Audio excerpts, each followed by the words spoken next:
ثم جعلناک علی شریعۃ من الامر، اے نبی علیہ السلام بنی اسرائیل کے بعد ہم نے آپ کو ایک پختہ دین کے اوپر حکم دے کر بھیجا، فاتبعها، تو اے نبی آپ اس کی پیروی کریں شریعت کی جو ہم نے آپ پہ نازل کی ہے، ولا تتبع اهواء الذین لا يعلمون، اور اے نبی صلی اللہ علیہ وآلہ وسلم جو لوگ اپنی خواہشات کی پیروی کر رہے ہیں آپ نے ان کے پیچھے نہیں چلنا، آپ نے اللہ کی وحی کے پیچھے چلنا ہے۔ نبی کو بھی حکم ہے کہ انہوں نے اللہ کی وحی کے پیچھے چلنا ہے، تو باقی کس کھاتے میں؟ قرآن میں 3 دفعہ یہ آیت آئی ہے، سورہ یونس میں، سورۃ الانعام کے اندر، سورہ الزمر کے اندر۔ قل انی اخاف ان عصیت ربی عذاب یوم عظیم، اے نبی تم فرماؤ کہ مجھے تو خود ڈر ہے اس بات کا کہ اگر میں نے بھی اللہ کی نافرمانی کی تو بڑے دن کا عذاب مجھے بھی آ پکڑے گا۔ کس نے؟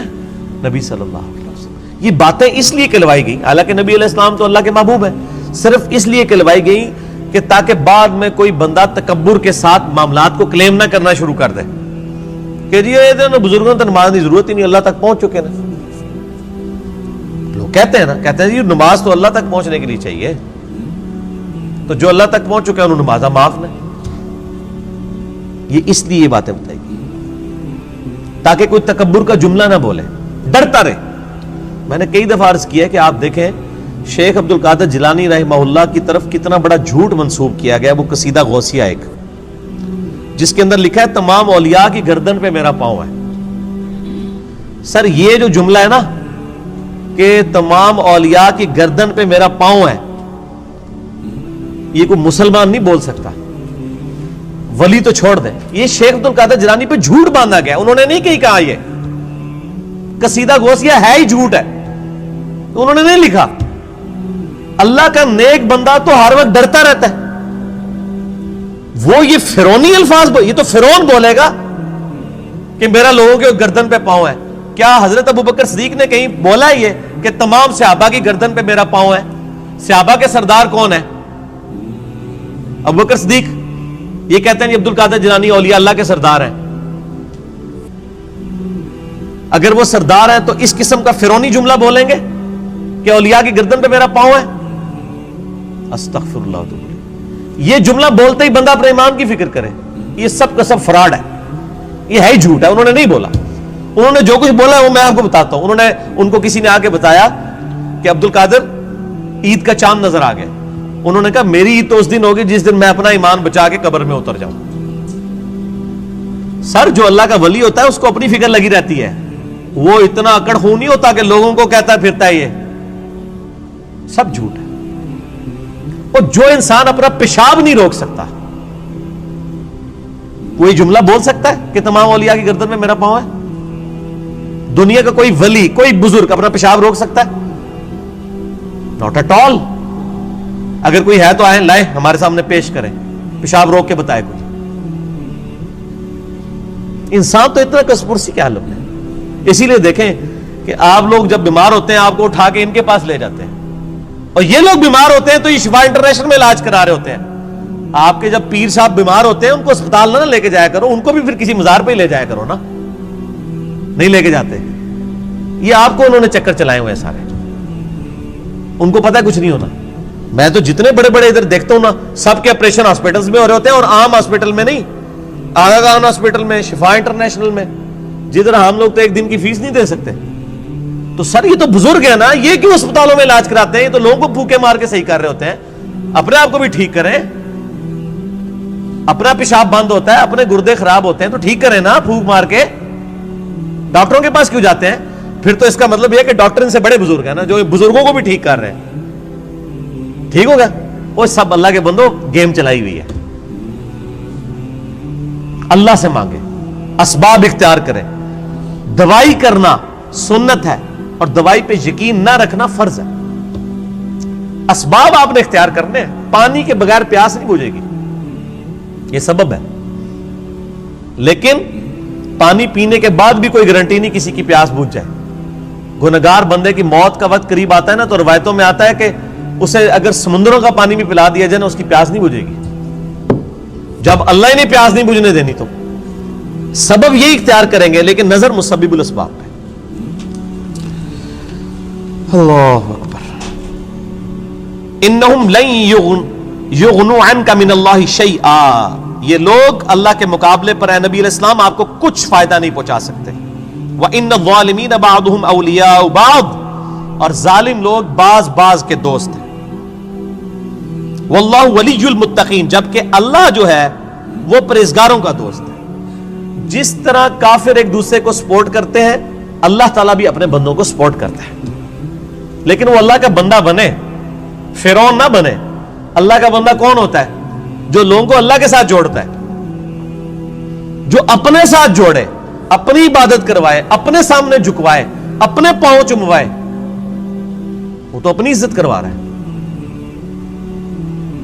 ترمذی میں حدیث ہے, انس بن مالک کہتے ہیں کہ نبی علیہ السلام کے استقبال میں ہم کھڑے نہیں ہوتے تھے, کیونکہ آپ نے منع کیا تھا, اب ہم اس کو برا سمجھتے تھے. ہزاروں صحابہ کی موجودگی میں نبی علیہ السلام تشریف لاتے تھے, آپ کے استقبال میں کوئی نہیں کھڑا ہوتا تھا. یہاں ایک چھوٹا سا یعنی لوگوں کا بنایا ہوا بزرگ جو لوگوں کے نذرانے پہ اپنی گاڑی چلا رہا ہوتا ہے, لوگوں کے نذرانے پہ اس کی گزر بسر ہو رہی ہوتی ہے, وہ کسی مسجد میں چلا جائے, لوگ کھڑے ہو کے نعرے مارنا شروع کر دیتے ہیں. اور کدھر نعرے مارے ہوتے ہیں؟ مسجد میں. گھر اللہ کا ہے, اور تعظیم کس کی ہو رہی ہے؟ اس مخلوق کی جو نعرہ مارنے والوں کے چندے پہ چل رہی ہے. اسی لیے میں کہتا ہوں نا, لوگوں نے وہ گاڑیوں کے پیچھے لکھوایا ہوتا ہے نا, نگاہ مرشد. مرشد کو بھی چاہیے وہ اپنی گاڑی کے پیچھے لگوائے نذرانہ مریدین. آپ آج نذرانے بند کریں, ان کا تو کوئی سورس آف انکم ہی نہیں ہے. اکثریت کا کوئی سورس آف انکم نہیں ہے. نہ ان کے بچے پڑھے لکھے ہوتے ہیں, نہ یہ خود پڑھے لکھے ہوتے ہیں. ان کو 10,000 کی نوکری نہیں کہیں مل سکتی, لیکن سٹیٹس وہ روزانہ کے لاکھوں روپے خرچ کر رہے ہوتے ہیں. کہاں سے؟ آپ سے. تو صرف ان کو چاہیے نا, جب اپنی گاڑی میں بیٹھے تو گاڑی کے پیچھے لکھے مریدین کے نذرانوں کی برکت سے. اعظم من فضل ربی تے نہ نے لکھنا تے نہ مرید نے لکھنا ہے, وہ تو توفیق نہیں کسی نے ہونی. اصل تو یہ ہونا چاہیے اعظم من فضل ربی. تو اگر اتنے مریدین لکھ رہے ہیں نگاہ مرشد, تو پیر بھی لکھ دے نذرانہ مرید کی برکت سے, جو سچائی ہے. دوسرے والی تو ہے ہی جھوٹ ہے. نگاہ مرشد کے جس مرشد میں تسی پال رہے ہو, مرشد تانوں کس نے پال سکتا ہے؟ اللہ پال رہا ہے, اللہ دے رہا ہے. اللہ کافروں کو بھی دیتا ہے, اللہ مسلمانوں کو بھی دیتا ہے, اللہ جانوروں کو بھی دیتا ہے, اللہ درختوں کو بھی دیتا ہے. سب اللہ دینے والا ہے. اللہ طرف مارا ہے واللہ ولی المتقین, اللہ تعالیٰ پشت پناہ ہے پرہیزگاروں کا. ھذا بصائر للناس, یہ لوگوں کے لیے بصیرت افروز باتیں ہیں, آنکھیں کھولنے کے لیے. وَھُدًى وَرَحْمَةٌ لِّقَوْمٍ يُوقِنُونَ, اور ہدایت اور رحمت ہے یہ قرآن ان لوگوں کے لیے جو بات یقین کرنا چاہیں. جنہوں نے نہیں ماننی ان کے لیے قرآن میں کوئی ہدایت نہیں.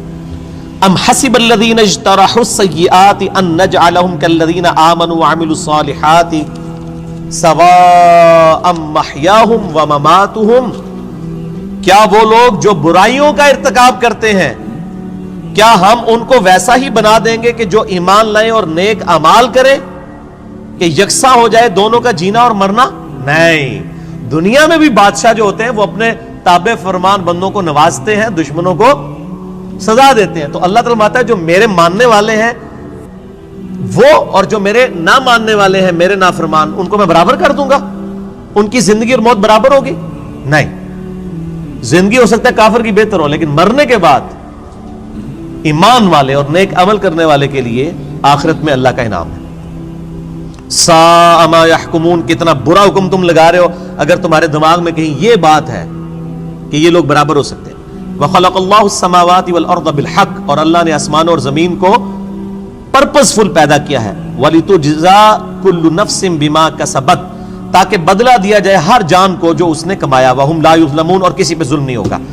یہ اللہ نے ایک لائن کے اندر مقصد بیان فرما دیا ہے کہ زمین و آسمان کی پیدائش کا مقصد یہ ہے کہ اللہ تعالیٰ آزمائے گا کون نیک عمال کرتا ہے, اس کے بعد اللہ تعالیٰ نیک عمال والے کو اس کے عمال کا بدلہ دے گا, برے عمال والے کو اس کے عمال کا بدلہ دے گا. اب بڑی سخت آیت آ رہی ہے قرآن حکیم کی, اس ایک آیت پہ گھنٹوں بولا جا سکتا ہے. افرائیت من اتخذ الہہ ہوا, اے نبی صلی اللہ علیہ وآلہ وسلم بھلا تم نے اس شخص کو دیکھا جس نے اپنی خواہش نفس کو اپنا خدا بنا لیا.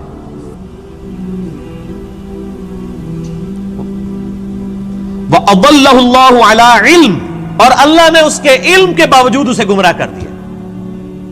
وَخَتَمَ عَلَىٰ سَمْعِهِ وَقَلْبِهِ, اور اللہ نے اس کے کانوں پر اس کے دل پر مور لگا دی ہے، وجعل علی بصرہ اور اس کی آنکھوں پر غشاوہ پردہ ڈال دیا ہے۔ فمن یہدہ من بعد اللہ افلا تذکرون، تو بتاؤ اب اللہ کے بعد کون ہے جو اس کو ہدایت دے؟ کیا تم غور نہیں کرتے؟ جس کو اللہ گمراہ کر دے، من یہدہ اللہ فلا مضل لہ، جسے اللہ ہدایت دے اسے گمراہ نہیں کر سکتا، ومن یضلل فلا ہادی لہ، اور جسے اللہ گمراہ کر دے اسے کوئی ہدایت نہیں دے سکتا۔ تو اللہ تعالیٰ فرما رہا ہے کہ ایسا شخص جو اپنی خواہش نفس کی پیروی کرتا ہے، تو اگرچہ اس کے پاس علم بھی ہوتا ہے پھر بھی وہ بہرا، اندھا اور گونگا ہو جاتا ہے، حق بات قبول نہیں کرتا، کیونکہ اللہ اسے گمراہ رہنے دیتا ہے کہ اس کے پاس علم تھا، اس کے باوجود اس نے اس علم کا فائدہ نہیں اٹھایا۔ ایک بندے کے پاس علم ہے کہ اگر میں بلڈنگ کے 10ویں فلور سے باہر چھلانگ لگاؤں تو مر جاؤں گا، یہ پتا ہے ایک بندے کو، وہ پھر بھی چھلانگ لگا دیتا ہے، تو پھر کیا ہوگا؟ مر جائے گا۔ یہی حال اس شخص کا ہے کہ جس کو قرآن و سنت کا علم دیا گیا لیکن اس پہ عمل نہیں وہ کر رہا، اسے ہم کہتے ہیں قرآن میں لکھا ہے ایاک نعبد و ایاک نستعین، صرف اللہ ہی کو پکار، وہ کہتا ہے نہیں میرے بابے کہتے ہیں بابوں کو پکارو۔ اب علم تھا اس کے پاس، گمراہ ہو گیا، اللہ کی بات نہیں مانی۔ ایک بندے کو بتایا بھی بخاری مسلم میں نماز کا طریقہ رکوع میں جاتے وقت اور رکوع سے اٹھتے وقت رفع الیدین کے ساتھ لکھا ہے، نہیں مانا۔ ایک بندے کو بتایا کہ تم ہر مہینے 11ویں دیتے ہو، جبکہ 11ویں والے پیر کی جو اپنی کتاب ہے غنیت الطالبین اس میں نماز کا طریقہ وہی لکھا ہے جو بخاری مسلم میں لکھا ہوا ہے، وہ کہتا ہے میں نے رفع الیدین نہیں کرنا۔ تو ضد کا تو کوئی علاج نہیں ہے۔ یہ وہ لوگ ہوتے ہیں جو علم کے باوجود گمراہ ہو جاتے ہیں، علم ہے، اسی لیے ہم اکثر وہ لوگ کہتے ہیں ایڈے بڑے مولویوں کو نہیں پتا لگا، وہ پاگل نے، تو ہم پتا سمجھ آ گیا۔ تو ان کو بتائے آپ جن علماء کہہ رہے ہیں اتنے بڑے بڑے، آپ کے مخالف اپنے علماء کو اتنے بڑے بڑے کہتے ہیں اور آپ کے علماء کو جاہل کہتے ہیں۔ بریلوی دیوبندیوں کو گستاخ رسول کہتے ہیں کہ نہیں؟ تو کیا دیوبندیوں کے علماء علماء نہیں ہیں؟ اور دیوبندی بریلویوں کے علماء کو مشرک کہتے ہیں کہ نہیں؟ تو کیا بریلویوں کے علماء علماء نہیں ہیں؟ سنی شیعہ کے علماء کو، شیعہ سنیوں کے علماء کو، اہل حدیث ان کو، یہ سارے اہل حدیث کو گمراہ کہتے ہیں کہ نہیں؟ ہم کہتے ہیں شاید ساری صحیح کہہ رہے ہو، لگ ایسے ہی رہا ہے کہ آپ اپنے آپ کو کتاب و سنت کے سامنے پیش کرنے کے لیے تیار ہی نہیں ہو۔ اگر کسی کو بات پتہ چلے وہ اللہ کا شکر ادا کرے، جی میرے تک بات پہنچ گئی، مجھے اس سے کوئی غرض نہیں ہے کہ دنیا کیا کر رہی ہے، مجھے صرف اس چیز سے غرض ہے کہ میرے نبی نے کیا مجھے حکم دیا ہے صلی اللہ علیہ وآلہ وسلم۔ اور نبی جو امت کو دے کے گئے کوئی بابا نہیں دے کے گئے۔ حجۃ الوداع کے موقع پہ کیا فرمایا؟ میں اپنے بعد تم میں 2 چیزیں چھوڑ کے جا رہا ہوں، کیا 2 بابے، 2 مولوی، 2 شیخ القرآن، 2 بزرگ، 2 صوفی؟ نہیں، کہا اللہ کی کتاب، اس کے نبی کی سنت، اس کو پکڑو گے ہدایت پہ رہو گے، اس کو چھوڑ دو گے گمراہ ہو جاؤ گے۔ تو دین تو یہ ہے۔ ایک بندہ آپ کو قرآن سکھا تو رہا ہے لیکن خود قرآن پہ عمل نہیں کر رہا، تو اس کا قرآن کا سکھانا کیا ہے؟ میں آپ کو کلمہ پڑھا کے مسلمان کر دوں، جب آپ مسلمان ہو اور میں آپ کو بتاؤں کہ یہ اللہ کی کتاب ہے، آپ کتاب کھول کے مجھے کہیں گے آپ نے مجھے مسلمان تو کیا لیکن اس کتاب میں جو کچھ لکھا آپ تو اس پہ عمل ہی نہیں کر رہے، تو آپ اس کو کیا یہ کہیں گے کہ میں تمہیں کلمہ پڑھایا اس واسطے میں جو کہوں گا وہی صحیح ہے، یہ کہیں گے یا قرآن کو مانیں گے؟ کلمہ پڑھانا تو اپنی جگہ ہے، بخاری مسلم حدیث ہے اللہ تعالیٰ فاسق سے، بدکار شخص سے بھی دین کا کام لے سکتا ہے۔ اگر کسی نے کسی کو کلمہ پڑھایا یہ اس کی بزرگی کی دلیل نہیں ہے۔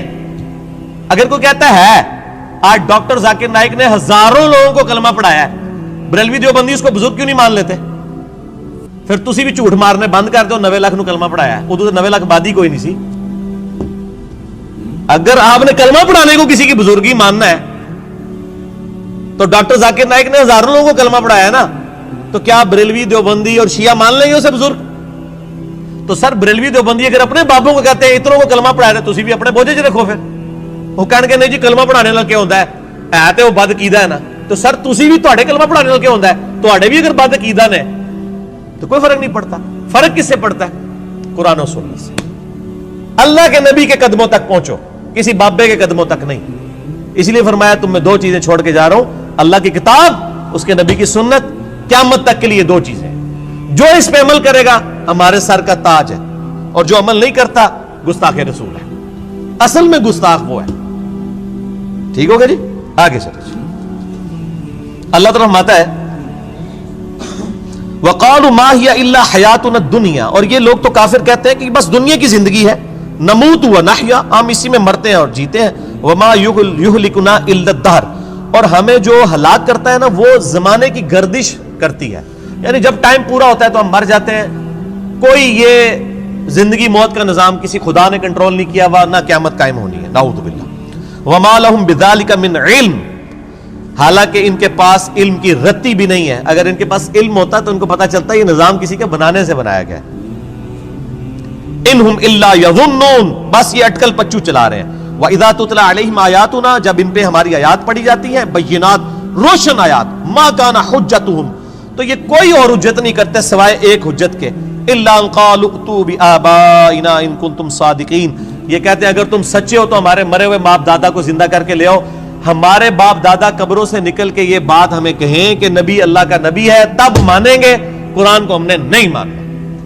یہ کافروں کی دلیل تھی، اور یہ ساری کافروں والی روش آج بھی جاری ہے. ہم کسی کو بتاتے ہیں نا قرآن میں یہ لکھا ہوا ہے، وہ کہتے ہیں یہ جو قبر میں چلا گیا نا یہ تو کچھ اور بتا کے گیا. تو یہ نکل کے اگر ہمیں کہے، دیکھ لو کافر بھی یہ کہہ رہے ہیں تے پائی اور نہ سی انہوں قبرہ تو باہر کاٹ سکنے ہیں. اسی تو ہی دسنا ہے جو اللہ نبی دس کے گئے نے قرآن پاک، اور قیامت تک کے لیے محفوظ صرف اللہ کی کتاب ہے. کسی بزرگ کی تعلیمات بھی محفوظ نہیں ہے. اتنے جھوٹ بزرگوں کے اوپر باندھے گئے ہیں. اسی لیے قرآن پاک میں کئی جگہ ہے کہ بزرگ قیامت والے دن خود اپنے ماننے والوں کے دشمن ہو جائیں گے. 2.25 ارب عیسائی کہہ رہے ہیں حضرت عیسیٰ اللہ کے بیٹے ہیں، تو حضرت عیسیٰ ان لوگوں کے دشمن بنیں گے کہ نہیں؟ کیونکہ حضرت عیسیٰ کی تو یہ تعلیمات نہیں ہے. شیخ عبد القادر جیلانی کی کہیں یہ تعلیمات نہیں کہ آپ کو المدد یا غوث اعظم دستگیر شیئن للہ، کہیں ان کی تعلیمات نہیں. تو شیخ عبد القادر جیلانی دشمن بنیں گے. مولا علی علیہ السلام کی کئی تعلیمات نہیں ہے کہ تم مجھے یا علی مدد کہہ کے پکارو. ان کی تعلیمات یہی ہیں، ایاک نعبد و ایاک نستعین. مولا علی بھی اللہ کو پکارتے تھے، مولا علی کا ماننے والا بھی وہی ہوگا جو اللہ کو پکارے گا. تو اللہ تعالیٰ ماتا جب یہ حجت کرے تم ان کو کہو قُلِ اللَّهُ يُحْيِيكُمْ ثُمَّ يُمِيتُكُمْ، اللہ تمہیں زندہ کرتا ہے وہی موت دیتا ہے. ثُمَّ يَجْمَعُكُمْ إِلَى يَوْمِ الْقِيَامَةِ، پھر قیامت دن بھی وہ تمہیں جمع کرے گا. لا ریب فیہ، جس میں کوئی شک نہیں ہے. وَلَكِنَّ أَكْثَرَ النَّاسِ لَا يَعْلَمُونَ، لیکن اکثر لوگ اس حقیقت سے ناواقف ہیں. اللہ نے فرمایا کہ بھئی یہ بتا دو کہ اللہ میں اور باقی ہستیوں میں یہ فرق ہے کہ وہ زندگی اور موت دیتے ہیں. تو لے آؤ، اللہ کے علاوہ کوئی زندگی اور موت دے سکتا ہے؟ نہیں دے سکتا. اگر کوئی کیسا کہتا ہے کہ دے سکتا ہے. اور جناب کس کس قسم کے جھوٹ، یعنی انہوں نے، یعنی وہ جی شیخ عبد القادر جیلانی رحمۃ اللہ علیہ نے ایک ڈوبی ہوئی بارات جو ہے وہ مرنے کے اتنے سال بعد زندہ کر دی تھی. اللہ کے بندو توبہ کرو. قرآن پاک میں سورہ انبیاء کا پہلا رکوع ہے، 17واں پارہ پہلا صفحہ ہے. نبی صلی اللہ علیہ وآلہ وسلم کو کافر کہتے تھے، تم ہمیں یہ کہتے ہو نا اگلے نبیوں کے یہ معجزے کہ مردہ زندہ کرتے تھے، تم ہمیں مردہ زندہ کر کے بتاؤ پھر نبی مانیں گے. تو اللہ تعالیٰ نے فرمایا کہ ان سے فرما دو کہ معجزات اللہ کے پاس ہے، وہ کوئی معجزہ اس قسم کا نہیں. نبی صلی اللہ علیہ وسلم نے بھی کوئی معجزہ نہیں کبھی زندہ کیا. حضرت عیسیٰ علیہ السلام کا قرآن میں ذکر آتا ہے کیونکہ ان کا معجزہ وہ تھا. ہمارے نبی کا معجزہ قرآن ہے، جیسا کہ موسیٰ علیہ السلام کا معجزہ عصا تھا. ویسے آپ صلی اللہ علیہ وسلم کے بہت معجزات ہیں بخاری مسلم میں کہ مبارک انگلیوں سے پانی کے چشمے جاری ہو گئے، مبارک دعا سے چاند 2 ٹکڑے ہو گیا، مبارک پسینے سے خوشبو آتی تھی. یہ معجزات ہیں، مردہ زندہ کرنے والا نہیں ہے. تو یہ بعد کے لوگوں کے بارے میں آپ کلیم کر رہے ہیں کہ انہوں نے مردے زندہ کیے ہیں. آج بھی لیں کسی کو جو کہتا ہے نا مردہ زندہ کر سکتا ہے تو ہم اسے شہید کر دیتے ہیں، اس کی اجازت سے وہ اپنے آپ کو زندہ کر کے بتائے. حضرت عیسیٰ نے بھی جو مردے زندہ کیے ہیں نا وہ یہ نہیں تھے کہ وہ قبر سے نکال کے چلنا پھرنا شروع کر دیتے تھے. صرف اس وقت چونکہ طب بڑے زور پہ تھی، میڈیکل، تو اللہ تعالیٰ نے ان کی میڈیکل کو فیل کیا کہ کوئی ڈاکٹر کسی مردے کو نہیں زندہ کر سکتا. اللہ نے آیا میرا نبی اے جیڑا مردہ زندہ کرے گا. اور وہ صرف اتنا ہوتا تھا، قبر پہ گئے، مردے کو زندہ کیا، وہ مردہ کہتا تھا کہ حضرت عیسیٰ اللہ کے نبی، واپس چلا جاتا تھا. بس اس سے زیادہ نہیں تھا زندہ ہوتا نا. سورۃ الانبیاء کی آیت نمبر 95 ہے، جو ایک دفعہ دنیا سے چلا گیا وہ واپس نہیں آ سکتا. Not at all. گیا دنیا میں واپس نہیں آ سکتا. اگر یہ بات ہوتی تو حضرت فاطمہ روتی روتی فوت کیوں ہوگی 6 مہینے کے اندر کہ میں اپنے باپ کا چہرہ اب دوبارہ نہیں دیکھ سکوں گی. حضرت عائشہ حضور کی لاڈلی ترین بیوی نبی علیہ السلام کی وفات کے بعد 47 سال تک زندہ رہی ہیں, اور کدھر زندہ رہی ہیں؟ اسی قبر والے حجرے کے 7 کمرے میں. میں کہتا ہوں کوئی ایک روایت دکھا دے کہ انہوں نے نبی علیہ السلام کی کبھی زیارت کی ہو قبر کے اوپر. آج لوگ کہتے ہیں ہمارے گھر میں آ جاتے ہیں, کوڑ مارنے چھڑ دو اللہ دے بندے ہو, جھوٹ. سب سے زیادہ اگر کوئی حقدار تھا تو حضرت فاطمہ تھی, حضرت عائشہ تھی, مولا علی تھے. ان سے کوئی آپ کو بات نہیں ملے گی. یہ جتنی آپ کو باتیں بتاتے ہیں ساری بزرگ بابوں سے بتاتے ہیں, آپ کو حضرت ابو بکر کی کرامت نہیں بتا رہے ہوں گے اس قسم کی, تو کیا ہوتی نہیں ہے. کرامت ہم مانتے ہیں, کرامت صرف یہ ہے کہ کسی کی دعا کی برکت سے کچھ ہو جائے, مرضی اللہ کی. کوئی کر کے نہیں دکھا سکتا. کوئی کر کے دکھا سکتا ہے تو میں نے کئی بار چیلنج کیا ہے, کوئی زندہ یا مردہ بزرگ, میں اپنا انجینئرنگ کا فارمولہ لکھ کے دیتا ہوں, وہ دیکھ کے پڑھ کے بتا دے.